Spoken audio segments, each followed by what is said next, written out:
আমরা আবার আজকে একটা ডে আউটে যাচ্ছি সারা দিনের জন্য। আমাদের ডেস্টিনেশন আজকে রায়গঞ্জ, কুলিক এবং বাহিনের একটা পুরনো রাজবাড়ি রয়েছে। এর আগেও আমরা দেখে এসেছি ওটা, কিন্তু এবার সেটার আর কি ব্লগ করে নেব, পুরোটাই দেখিয়ে দেব। আর সেই সঙ্গে কুলিকে যদিও এখন এই সময় পাখি বিশেষ নেই, তবুও দেখা যাক। আজকে আমাদের সঙ্গে আরও আমাদের অনেক ছাত্রছাত্রী রয়েছে। হ্যাঁ, আমরা তিনজন তো রয়েছি, সেই সঙ্গে অনেক ছানাপোনাও রয়েছে। আমরা এই মুহূর্তে আমরা জার্নি শুরু করছি। আমরা স্টার্ট করে দিলাম আমাদের যাত্রা। সকালবেলা কুয়াশায় আমাদের খুব জানিয়েছে।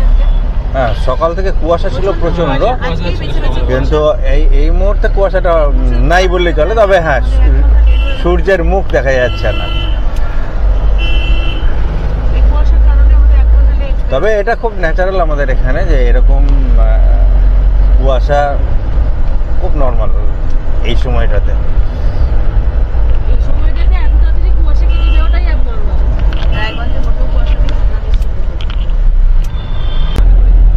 এই মুহূর্তে আমাদের শুরুর রাস্তাটা দেখিয়ে দিই।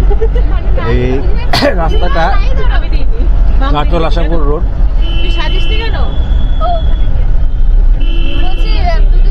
এখান থেকে মাধবপুর যাওয়ার পর আমাদের মাধবপুর যে ব্রিজটা, সে মাধবপুর ব্রিজ পার হওয়ার পর ওটা মহানন্দা নদীর উপরে রয়েছে। সে মাধবপুর ব্রিজটা পার হলেই কিন্তু দিনাজপুর ডিস্ট্রিক্ট শুরু হয়ে যাচ্ছে। তার আগে পর্যন্ত আমরা মালদা ডিস্ট্রিক্টে রয়েছে।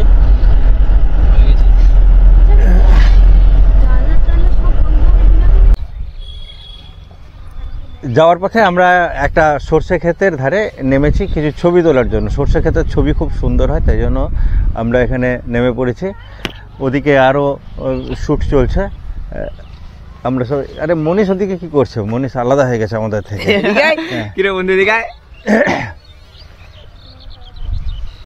ক্ষেত্রে ছবি তোলার পরে আমরা বেরিয়ে গেলাম। এবার সামনে আমাদের রয়েছে মহানন্দার উপরে মাধবপুর ব্রিজ। সেই মাধবপুর ব্রিজের উপরে একটা ভিডিও আমি এর আগেও দেখিয়েছি। আমরা সেই মাধবপুর ব্রিজের কাছে প্রায় পৌঁছেই গেছি। এরকম জায়গা থেকে ব্রিজটা দেখা যায়, কিন্তু আজকে এত কুয়াশা যে দেখা যাচ্ছে না ব্রিজটা। এই চেকপোস্ট পার হলেই আমরা ব্রিজের অ্যাপ্রোচে ঢুকে পড়ছি। এখানে একটা পার্ক হয়েছে 1 জানুয়ারি থেকে, সেটা চালু হয়ে গেছে। আমরা মাধবপুর ব্রিজে ঢুকে পড়েছি।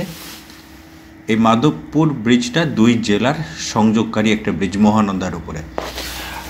আর ওই পারেও একটা চেকপোস্ট আছে, সেই চেকপোস্টটা পার হলেই কিন্তু দিনাজপুর ডিস্ট্রিক্ট শুরু হয়ে যাচ্ছে।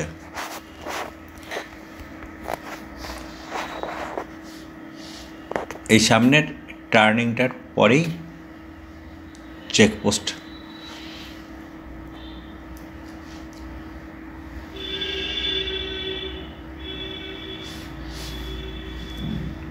এই যে চেকপোস্ট চলে এসেছি আমরা। হ্যাঁ, এবার ডিস্ট্রিক্ট চেঞ্জ হয়ে গেল, আমরা দিনাজপুরে ঢুকে পড়েছি। এগিয়ে চলেছি আমরা। আজকের প্রথম ডেস্টিনেশন রায়গঞ্জ, কুলিক।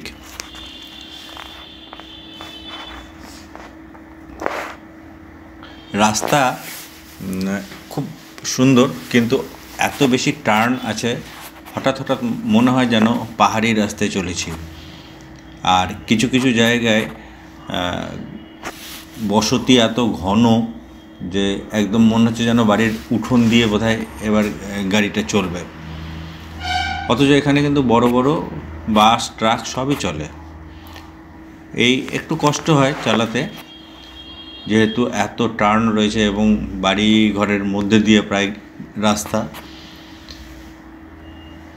তবে এবার থেকে এই যে এইখান থেকে কিন্তু রাস্তাটা আমরা ভালো পাবো অনেকটাই। আর একটু তুলনামূলকভাবে ফাঁকা রাস্তা। মানে ফাঁকা বলতে চওড়া রাস্তা।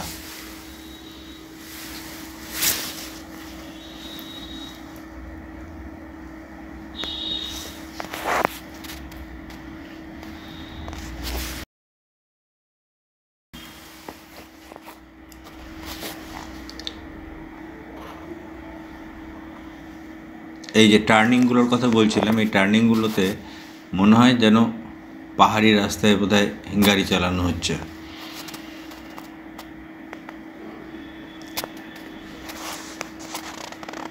চলেছি, পাশে সর্ষে ক্ষেত,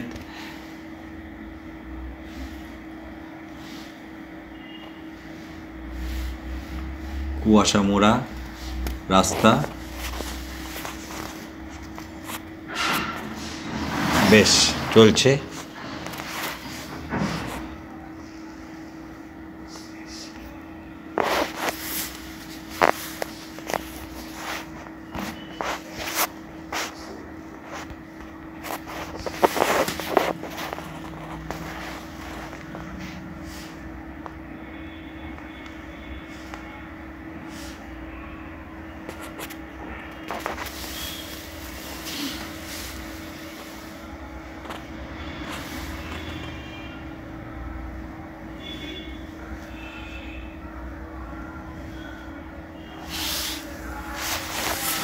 এখান থেকে ইটাহার পর্যন্ত রাস্তা কিন্তু তুলনামূলকভাবে অনেকটাই চওড়া। ইটাহারে গেলে আমরা ন্যাশনাল হাইওয়ে পাবো, সেখান থেকে তো অনেকটা রাস্তা। তবে রায়গঞ্জে ঢোকার ঠিক আগে যেখান থেকে রায়গঞ্জে বাইপাসটা তৈরি হচ্ছে, তারপর থেকে কিন্তু রাস্তা একটু ন্যারো। ব্রিজের মানে ফ্লাইওভারের তল দিয়ে আমরা যখন ঢুকবো দেখতে পাবো যে রাস্তা সিঙ্গল ওয়ে। আমরা ইটাহার ঢুকে পড়েছি, আর একটু গেলেই আর কি আমরা বাঁ দিকে ঢুকে পড়ব ন্যাশনাল হাইওয়েতে। ইটাহার বাজার, একটুখানি কনজেশন আছে এখানে রাস্তাতে। আর শীতকালে তো একটু ভয় লাগে, মানুষজন এত মুড়ি দিয়ে থাকে, ঠিকঠাক শুনতে পায় না গাড়ির আওয়াজ।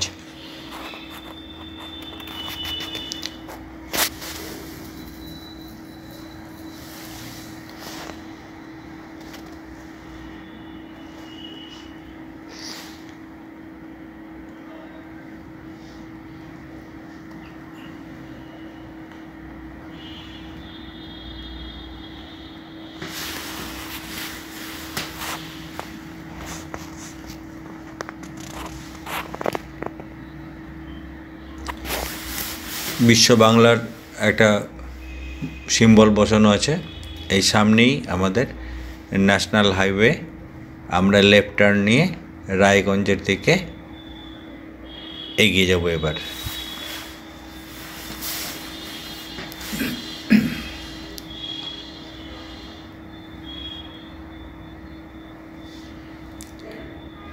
ঢুকে পড়েছি আমরা ন্যাশনাল হাইওয়েতে।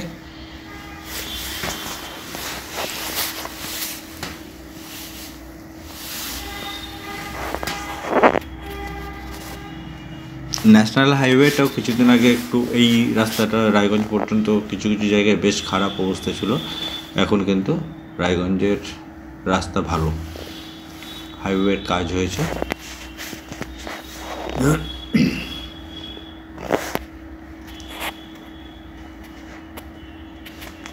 আমাদের আজকের প্রথম ডেস্টিনেশন রায়গঞ্জ কুলিক। আমরা কুলিক ফরেস্টের মধ্যে চলে এসেছি, তবে এটা কিন্তু কুলিক ফরেস্টটা কিন্তু ন্যাশনাল হাইওয়ে তার ভিতর দিয়েই চলেছে। এইখানে কুলিক নদী ব্রিজটা রয়েছে সামনে, ব্রিজের উপর দিয়ে আমরা চলেছি এখন। এখান থেকে দেখা যাচ্ছে কুলিক নদী আর ফরেস্ট দুপাশেই, বাঁ দিকে ডান দিকে। এবার বাঁ দিকে আমরা যেটা এখন ক্যামেরায় যেটা দেখানো হচ্ছে সেটা হচ্ছে তুলনামূলকভাবে আনপ্রোটেক্টেড, মানে এখানে ঘেরা দেওয়া নেই, আর এটা পুরোটাই বার্ড স্যাংচুয়ারি। এখান থেকে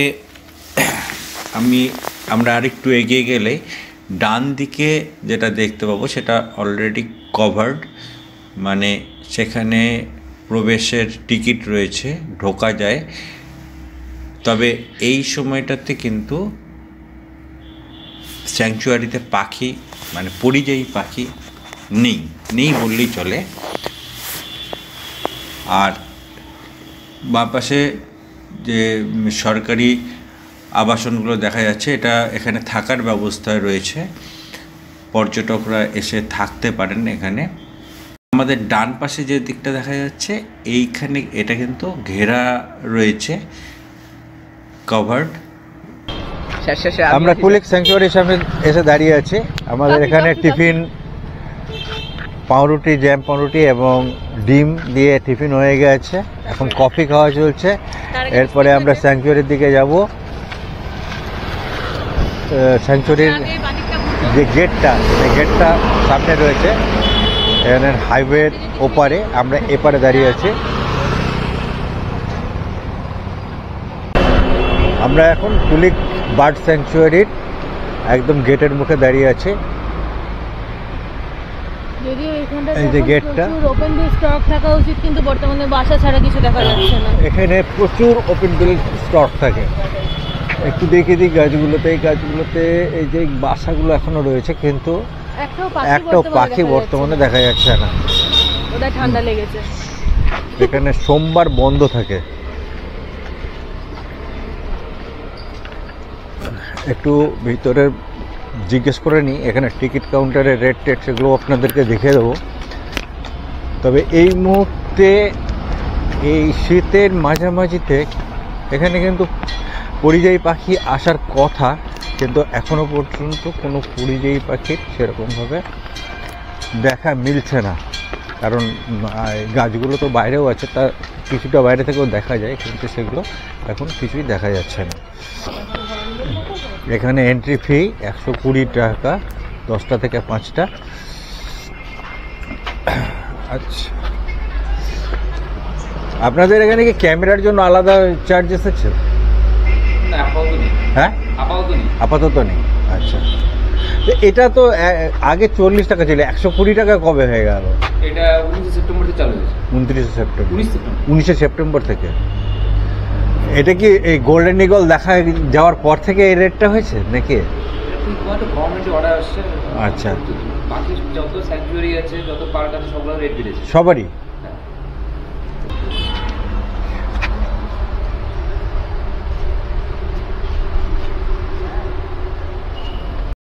Kulik Raiganj wild life sanctuary, bird sanctuary actually. তো আমরা তো জানলাম যে এবার পাখি বেশিরভাগই আগেই এসেছিলো, এরা বেশিরভাগই মনসুন ভিজিটার, এবং তারা আগেই এসেছিলো, এবং এবার কিন্তু সেপ্টেম্বর অক্টোবর নাগাদ তারা সব চলে গেছে। এখন খালি বাসা ছাড়া কিছুই নেই। আমরা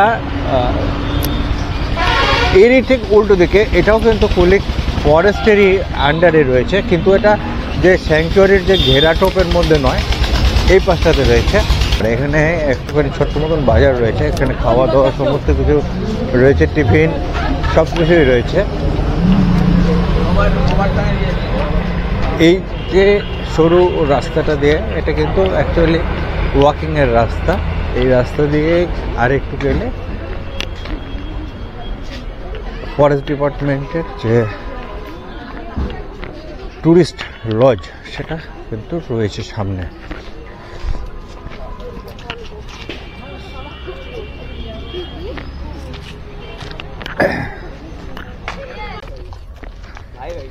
সামনেই রয়েছে কুলিক রেস্ট শেড, দূরে দেখা যাচ্ছে। সামনেই হচ্ছে গিয়ে কুলিক রেস্ট শেড।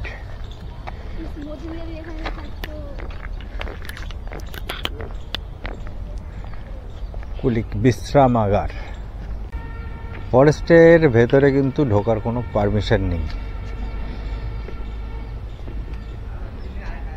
তবু কিছুটা জায়গা দেখিয়ে দিই। এই যত রাস্তা রয়েছে,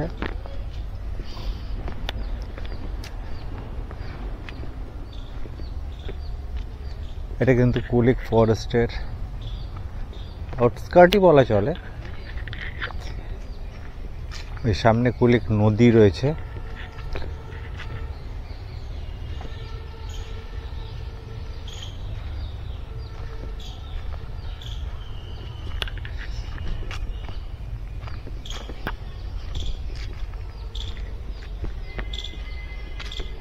একটা পাখির ডাক শোনা যাচ্ছে।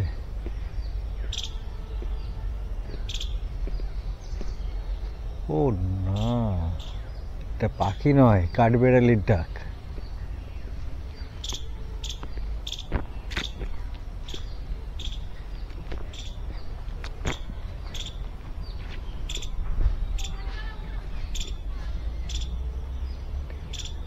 ওই যে গাছের উপরে কাঠবেড়ালি রয়েছে, এই যে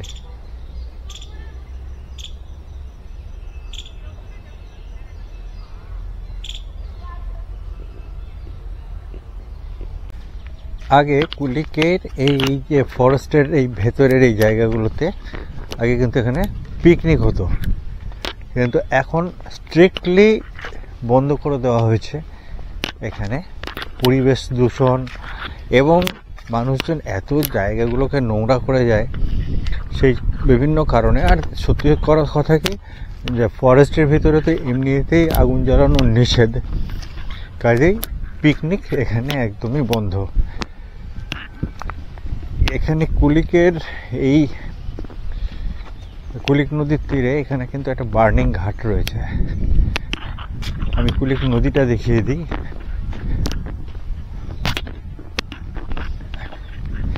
এখানে যে এই ওপেন জায়গাগুলোর প্রচুর পিকনিক পার্টি আসতো এবং এই সময়টাতে পিকনিকে ভরে থাকতো। আর পিকনিক মানে তো শুধু পিকনিক নয়, উচ্চ স্বরে বক্স বাজানো। ফলত এখানকার যে স্যাংচুয়ারির যে পরিবেশ, সেই পরিবেশটা প্রচুর পরিমাণে নষ্ট হচ্ছিল সেই সময়। আমরা কুলিক নদীর ধারে চলে এসেছি। এই কুলিক নদীর সামনে বয়ে চলেছে।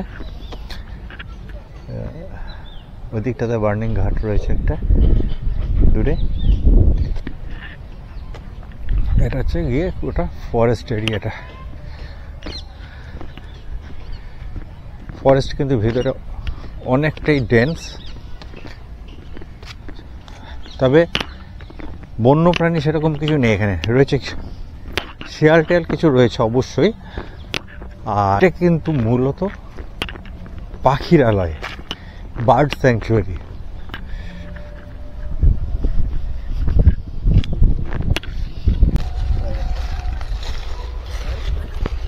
কুলিক ফরেস্টের আউটস্কার্ট হলেও এই দিকটা কিন্তু জঙ্গলটা খারাপ না, বেশ সুন্দর লাগছে দেখতে। অনেকটা ডেন্স ফরেস্টের মতনই লাগছে। আর পাখি যদিও বিশেষ কিছু নেই, আমরা একটা রুফাস টিপাই পেলাম, ফ্যান্টেল পেয়েছি।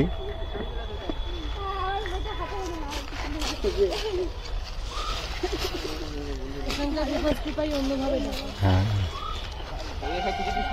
যদি ভয়েসটা আসে তাহলে বোঝা যাবে। কি মিষ্টি করে ডাকছে, হাঁড়ি চাচা কেউ বলবে না আর ওকে এই ডাকটা শুনে। এই তো ফরেস্ট।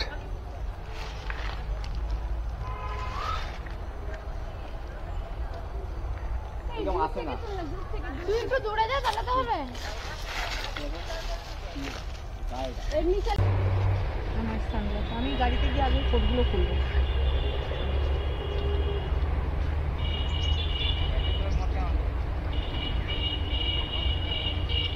ড্রাইভারটা খারাপ নয় বলো। আমরা কুলিক ফরেস্ট থেকে বেরিয়ে আবার রায়গঞ্জের শিলিগুড়ি মোড় থেকে যাচ্ছি অন্যজোড়ার দিকে। এখানে একটা খুব আমাদের প্রিয় একটা hotel and restaurant, actually cafe আছে, সেটার নাম হচ্ছে ফুলবাগান। সেখানেই এখন খাবারের উদ্দেশ্যে রওনা দিয়েছি। দুপুরের খাবারটা ওখানে সেরে আমরা আবার রওনা দিয়ে দেব বাহিনের উদ্দেশ্যে। আমরা লাঞ্চের জন্য ফুলবাগান হোটেল অ্যান্ড রেস্টুরেন্টে চলে এসেছি। এটা হচ্ছে ঢোকার রাস্তা, ভেতরটা দেখাচ্ছি আস্তে আস্তে।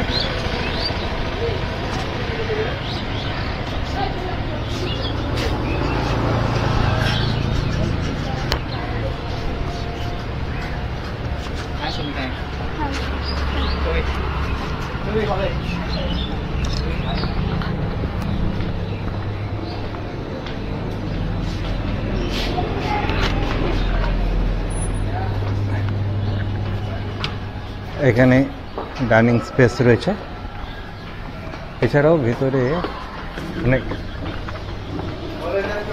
কটেজ রয়েছে। এই কটেজের ভিতরে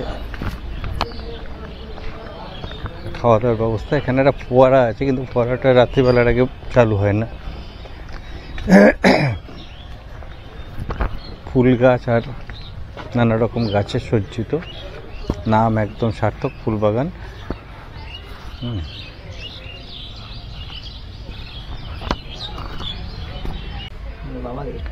হোটেল অ্যান্ড রেস্টুরেন্টের এটা মেনু কার্ড।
আমরা এখন ফুলবাগান হোটেল অ্যান্ড রেস্টুরেন্ট এখানেই বসে আছি। খাবারের অর্ডার দেওয়া হয়ে গেছে। আমাদের সঙ্গের ছেলেমেয়েরা বিভিন্ন টেবিলে বসে আছে।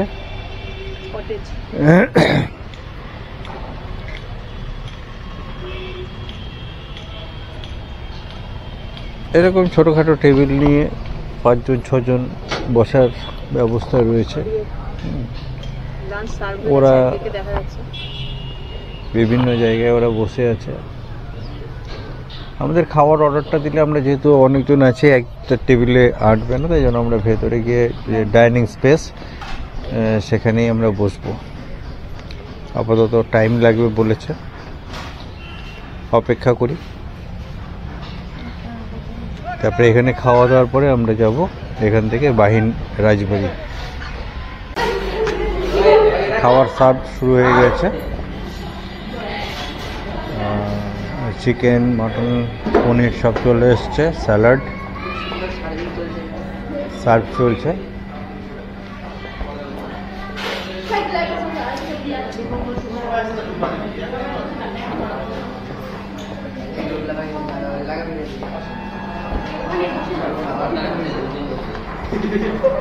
মেন কোর্স চলে আসলো।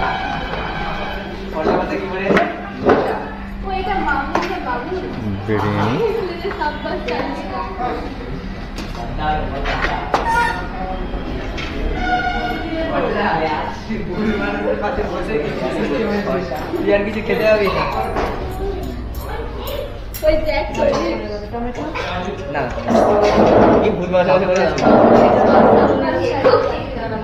দেখি বিরিয়ানিটা চলে এসছে। আমি সরতে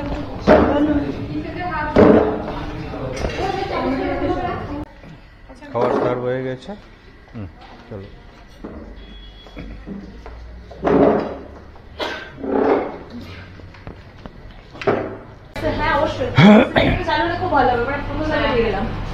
খাওয়া দাওয়ার পাট চুকিয়ে আমরা এবার ফুলবাগান হোটেল রেস্টুরেন্ট থেকে বেরিয়ে পড়লাম।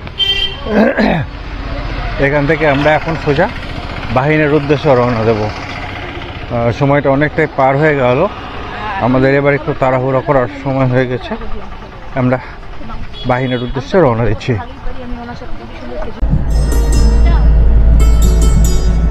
বাহিনী রাজবাড়ির উদ্দেশ্যে আমরা